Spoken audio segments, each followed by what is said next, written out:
बिस्मिल्लाहिर्रहमानिर्रहीम। अस्सलाम वालेकुम। अच्छा बेटा, लास्ट लेक्चर में जो हमने लेज़र का पढ़ा था उसके अंदर हमने मेटास्टेबल जो है ना वो स्टेट पढ़ी थी लास्ट में।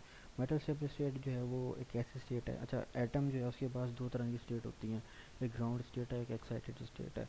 तो मोस्टली एटम जो है वो अपने यानी कि जो ग्राउंड स्टेट है उसके अंदर रहना पसंद करते हैं।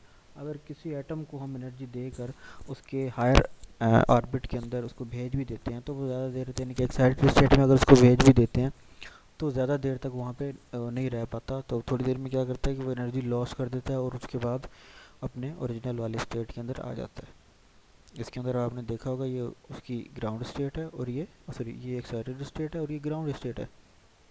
तो ज़्यादा देर तक वहाँ रुक नहीं सकता, तो इस वजह से वो ग्राउंड स्टेट में ज़्यादा वापस आ जाता है। मेटास्टेबल स्टेट जो कि लेज़र के अंदर एक पाई जाती है और ये बहुत अहम भी है। उसमें होता क्या है कि हमारे पास तीन तरह की स्टेट आ जाती हैं। मेटास्टेबल स्टेट ऐसी स्टेट है जिसके अंदर एटम जो है वो यूजुअल जो एक्साइटेड स्टेट होती है उससे ज़्यादा रह पाता है। फॉर एग्जांपल ये हमारी एक्साइटेड स्टेट है और ये मेटास्टेबल स्टेट है। यहाँ एटम थोड़ी देर के लिए रुकता है, यहाँ पे एटम कुछ अर्सा मतलब थोड़ा जो है वो ज़्यादा वक्त के लिए रुक सकता है। तो मेटास्टेबल स्टेट हम जो है क्रिएट करवाते हैं। आगे आ जाती है इसकी कंस्ट्रक्शन। कंस्ट्रक्शन के अंदर जो है वो तीन तरह की चीज़ें होती हैं।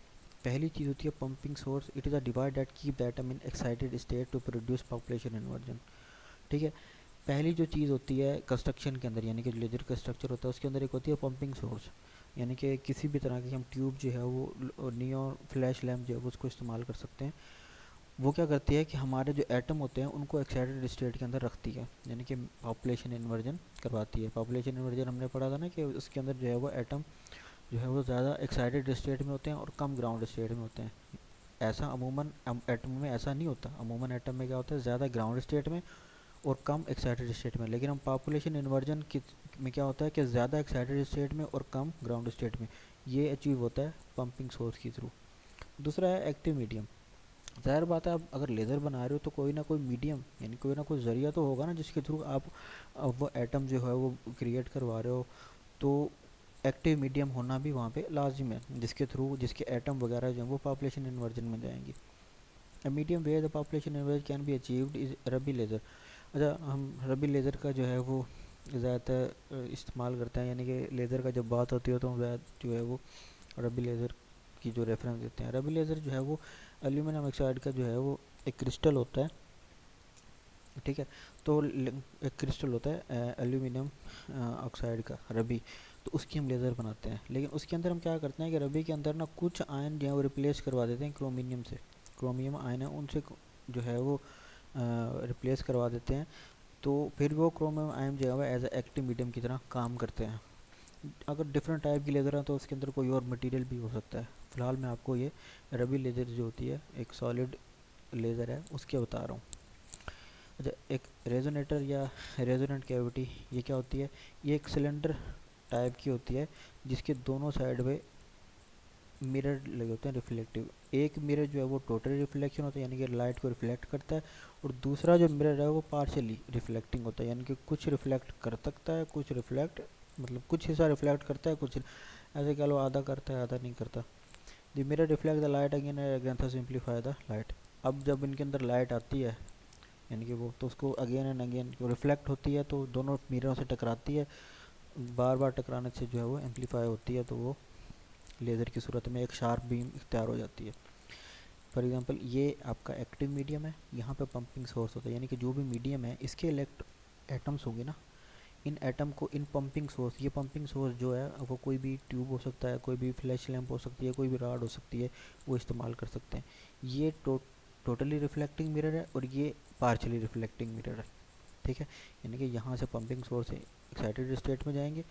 ये पंपिंग सोर्स है जो इस मीडियम के एटम को एक्साइटेड स्टेट में जा रहा है। अब एक्साइटेड स्टेट में जाने के बाद ठीक है, तो क्योंकि इसके साथ अच्छा एक बैटरी भी कनेक्टेड होती है जो इन इलेक्ट्रॉन को जो है वो एनर्जी देती है, जिसकी वजह से ये इलेक्ट्रॉन जो है वो बार बार इससे रिफ्लेक्ट होते हैं। मतलब जब एम्पलीफाई हो जाते हैं बहुत सारे तो एक शार्प बीम जो है वो लेज़र की आउटपुट यहाँ से निकलती है। यहाँ से क्यों निकलती है, क्योंकि ये तो रिफ्लेक्टिंग मिरर है, ये 95% रिफ्लेक्टिंग है यानी कि कंप्लीट रिफ्लेक्टिंग नहीं करता। इस वजह से यहाँ पे एक होल होता है जिसकी मदद से जो है आपकी लेज़र जो है वो एक शार्प बीम की फॉर्म में निकलती है। और ये जो है ना प्रोसेस सारा बहुत ही कम वक्त में बहुत ही जल्दी होता है। वर्किंग ऑफ लेज़र, इसके अंदर हम देख लेते हैं कि वर्किंग होती कैसे है। सबसे पहले हमारा जो एटम है वो ग्राउंड स्टेट में है। हम क्या करते हैं कि हम पॉपुलेशन इन्वर्जन के थ्रू, यानी कि आप कह सकते हैं ये देखिए पंपिंग सोर्स जो हमने पढ़ा है वो क्या करती है, इसको प्रोड्यूस करती है, एक्साइटेड स्टेट में ले जाती है। अच्छा, ये पॉपुलेशन इन्वर्जन होती है, ये सेम पे क्या है, ग्राउंड स्टेट में जो हमारे इलेक्ट्रॉन एटम्स हैं उनको हमने पंपिंग सोर्स, किसी भी पंपिंग सोर्स के थ्रू हमने क्या किया, एक्साइटेड स्टेट में लेके चले गए। अब ये अनस्टेबल एक्साइटेड स्टेट है, ये मेटा स्टेबल है।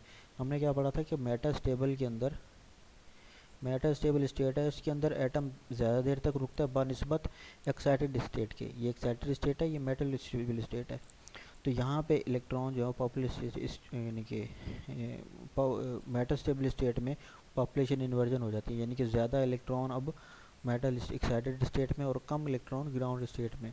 अब यहाँ पे जो है हम क्या करते हैं कि एनर्जी, यानी कि जैसे ही ये इलेक्ट्रॉन जो है यहाँ पे मेटल स्टेबल स्टेट में, हम यहाँ पे अपनी जो सोर्स हमारी लगी होती है, मैंने कहा ना यहाँ पे एक सोर्स भी लगी होती है, बैटरी सोर्स होती है जिसकी मदद से हम यानी कि एक बीम जनरेट करवाते हैं, जो यहाँ किया था हमने ये वाली, ठीक है। यहाँ पे हम जनरेट करवाएंगे तो इन ये जो हमारे एक्साइटेड स्टेट में इनसे एक्ट करवाएंगे, ठीक है, यानी कि इन पे हिट करवाएंगे। जब ये इन पे हिट होंगे तो स्टिमुलेटेड इमिशन होगी, यानी कि फोटॉन जो है वो, ये एटम जो है वो नीचे गिरेंगे और एनर्जी लूज़ करेंगे, ठीक है। एनर्जी लूज़ जब करेंगे तो एक बीम ये होगी और एक बीम ये होगी। इस तरीके से, इस तरीके से थोड़ा मैं ये दिखा देता हूँ, एक सेकेंड आपको।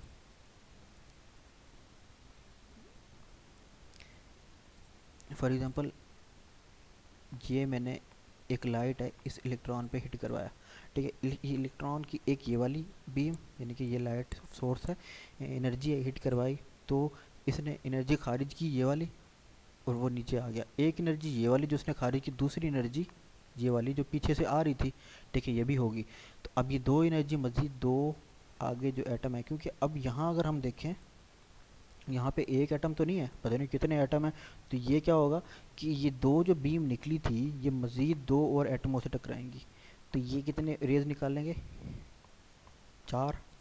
अब ये चार और मज़ीद चारों से टकराएंगे। इस तरह टकराने टकराने टकराने के बाद आपके पास जो लाइट है वो बहुत अच्छा, अब बहुत सारी जो है लाइट होगी। अब है क्या कि ये जितनी भी बीम्स हैं, यानी कि जितनी भी रेज हैं वो हैं भी सेम ही फेज़, सेम फ्रीक्वेंसी और सेम एम्पलीट्यूड की।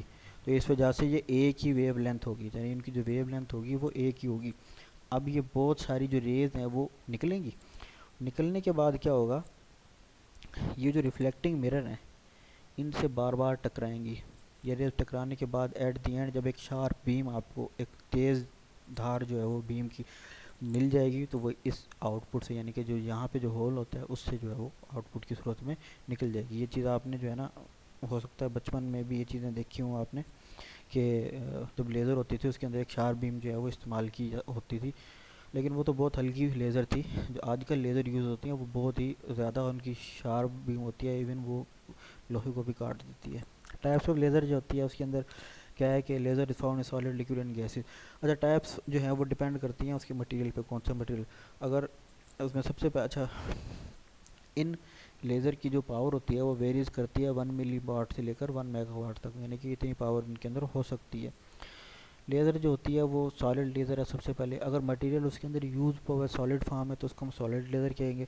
तो उसके लिए हम जो है वो रबी लेज़र का जो है वो रेफरेंस देते हैं। गिलास और सेमीकंडक्टर लेज़र जो है ये सारी जो है ना लेज़र रबी लेज़र के अंदर आती हैं। रबी लेज़र जो है वो आपको पहले ही बताया कि वो क्रिस्टलाइन फॉर्म होती है एल्यूमिनियम ऑक्साइड की।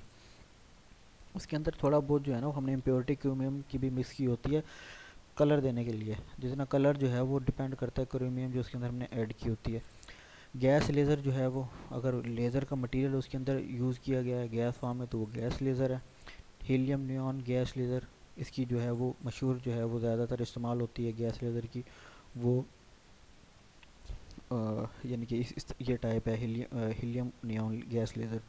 Liquid laser, in liquid laser colour of methanol और some other liquid of this kind and thus laser is produce, यानी कि उसके अंदर जो है वो ऐड किया जाता है इस तरह के मेथनॉल या इससे मिलते जुलते कोई और उसके तरह का जो है मटेरियल जो है वो लिक्विड फॉर्म वो यूज़ किया जाता है, उससे लिक्विड लेज़र बनाई जाती है। तो इसका जो है वो इतना कुछ ज़्यादा जो है वो नहीं है, मतलब डिपेंड करता है कि मटेरियल कौन सा यूज़ हुआ है, और उसकी जो मटेरियल यानी कि जो पावर है वो भी डिपेंड करती है मटेरियल के ऊपर। कौन जिस डिफरेंट मटेरियल के ऊपर उसकी डिफरेंट जो है वो आपको पावर मिलती है। लेज़र के अंदर सॉलिड है, गैस और लिक्विड है, तो ये डिफरेंट मटेरियल है, तो इसकी पावर भी डिपेंड करती है इन मटेरियल्स के ऊपर।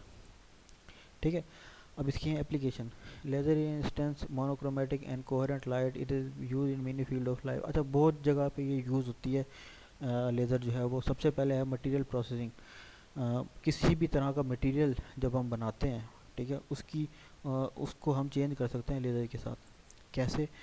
Bye using laser we can change the thickness, यानी किसी भी चीज़ की थिकनेस, मोटाई, उसकी घटाई जो होता है उसको, वो हम लेज़र के थ्रू मेथड जो है वो यूज़ कर सकते हैं। स्टील है, स्टील जब बनता है, रबड़ बनते हैं, एल्यूमिनियम है, क्लॉथ है, कपड़े जब बनते हैं, तो उनकी थिकनेस वगैरह अगर हमने चेंज करनी है, इनकी डेंसिटी चेंज करनी है, उसके अंदर कुछ मतलब हमने कुछ और चीज़ मतलब कोई अगर हमने जिसको कहते हैं दस्तकारी, जिसको कहते हैं बनाना है, कोई डिज़ाइन बनाना है, तो वो भी आप लेज़र के साथ कटिंग शटिंग जितनी कुछ भी है वो लेज़र के साथ हो सकती है।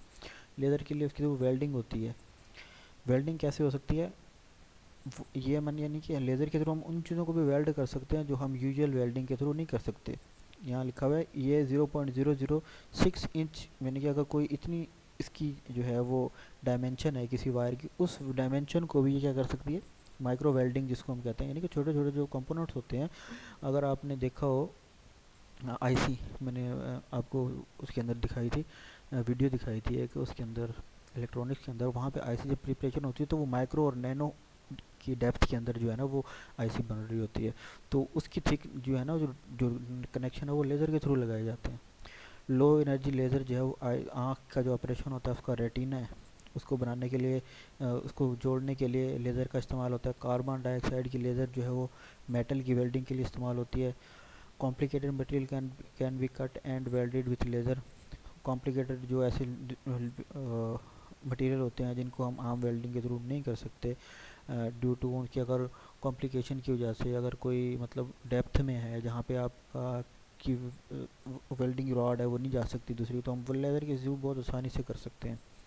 Can do very thin and correct welding. अच्छा, बहुत छोटी थिन वेल्डिंग हो सकती है और बहुत ही अच्छे तरीके से हो सकती है। लेज़र असिस्टेंट में different things can cut and join to form a machine. अच्छा, जितनी भी लेथ मशीनें हैं, ठीक है, ये कटिंग वगैरह का काम करती हैं, आपने मैकेनिक्स में देखी होंगी, वो काम भी आप लेज़र के साथ आसानी से कर सकते हो। और लेथ में सीएनसी मशीन है, उसके अंदर तो खैर दूसरे यूज़ होते हैं, लेकिन काफ़ी सीएनसी मशीन ऐसी भी हैं जो लेज़र के थ्रू जो है वो कटिंग करती हैं। ड्रिलिंग हो सकती है, laser can cut hard things such as steel and can drill in a diamond. अच्छा, लोहा जो होता है वो सॉरी डायमंड जो होता है, हीरा, उसकी ड्रिलिंग बहुत मुश्किल होती है। तो वो जो ड्रिलिंग होती है ना वो होती ही लेज़र के साथ है, क्योंकि वो बहुत हार्ड मटेरियल होता है। उसकी जो ड्रिलिंग अगर आप किसी और तरीके से करोगे तो वो कट टूट जाएगा। तो लेज़र के थ्रू बने बगैर किसी नुकसान के आप उसकी ड्रिलिंग, अगर उसके अंदर होल वगैरह करने कोई और डिज़ाइन बनाना है अपना, तो वो हो सकता है आसानी से। इट कैन ड्रिल, अच्छा, नरम चीज़ों में भी इसके साथ आप ड्रिलिंग कर सकते हैं। रबड़ हो गया, प्लास्टिक हो गया, उसके अंदर भी बहुत आसानी से ड्रिलिंग हो सकती है। Carbon dioxide laser use drill glass in hole, गिलास शीशे के अंदर अगर आपको ड्रिलिंग वगैरह करनी है, कोई डिज़ाइन वगैरह बनाना है, कोई कटिंग करनी है, वो भी लेज़र के थ्रू हो सकती है। स्क्रैपिंग जो है वो इसका मतलब है कि किसी हार्ड मटेरियल पे, पत्थर हो गया, ईंट हो गई, लकड़ी हो गई, हार्ड प्लास्टिक हो गई, इस तरह की चीज़ों पे जब आप कुछ डिज़ाइन बनाते हैं, कुछ लिखते हैं, कोई नाम वगैरह लिखते हैं, तो वो भी आप जो है वो लेज़र के थ्रू कर सकते हैं। प्रिंटिंग, आज जितने भी कंप्यूटर के साथ जो प्रिंटर यूज़ होते हैं वो लेज़र जेट प्रिंटर होते हैं, वो सारे जो हैं वो लेज़र के थ्रू काम करते हैं। यानी कि जब डेटा जो कंप्यूटर उनको देता है, तो वो क्या करता है, लेज़र जो है वो क्या करती है, उस डेटा को यानी कि वहाँ से लेकर वो आपके जो पेपर होता है उसके ऊपर प्रिंट करवा देती है। तो ये काम भी लेज़र के थ्रू ही हो रहा है। Use of laser in medical, medical में जो है किडनी, यानी कि पथरी जो होती है वो तोड़ सकते हैं आप, उससे टूट जाते हैं और बगैर किसी ऑपरेशन के निकल भी सकती है आराम से। हेयर प्लांटेड, यानी कि आपकी जो आजकल आपने देखा हो हेयर प्लांटेशन होती है, घर सर पे बालों लोगों के बाल नहीं होते तो वो नए बाल लगवाते हैं, तो वो भी इसके थ्रू हो सकता है। आई रेटिना का हमने पहले पढ़ा। कैंसर का इलाज हो सकता है। ट्यूमर जो होते हैं, ब्रेन ट्यूमर वगैरह जिस तरह हो गए तो छोटे ट्यूमर, लेकिन छोटे ट्यूमर जो होते हैं ना वो इससे लेज़र से हो सकते हैं बगैर किसी ऑपरेशन के या बगैर किसी ब्लीडिंग के, यानी कि खून के ज़ाया के बाद। तो वो जो ट्यूमर हैं वो भी इस लेज़र से हम आसानी से कर सकते हैं। और भी इसके अलावा बहुत से यूजेस हैं, यानी कि अगर आप मशीनरी इंडस्ट्री में अगर जाकर देखें तो बेतहाशा इस्तेमाल है इसी लेज़र के। ठीक है, तो यहाँ पे आपका लेज़र का चैप्टर ख़त्म हो गया। इसके जो एक्सरसाइज प्रॉब्लम है प्लीज़ वो बेटा कर लेना। और कोई भी अगर इस रिलेटेड इस टॉपिक से रिलेटेड कोई चीज़ आपको समझ नहीं आई तो वो मुझसे जो है वो आप मुझसे मैसेज करके पूछ सकते हैं। तो अगले लेक्चर के लिए अल्लाह हाफिज़।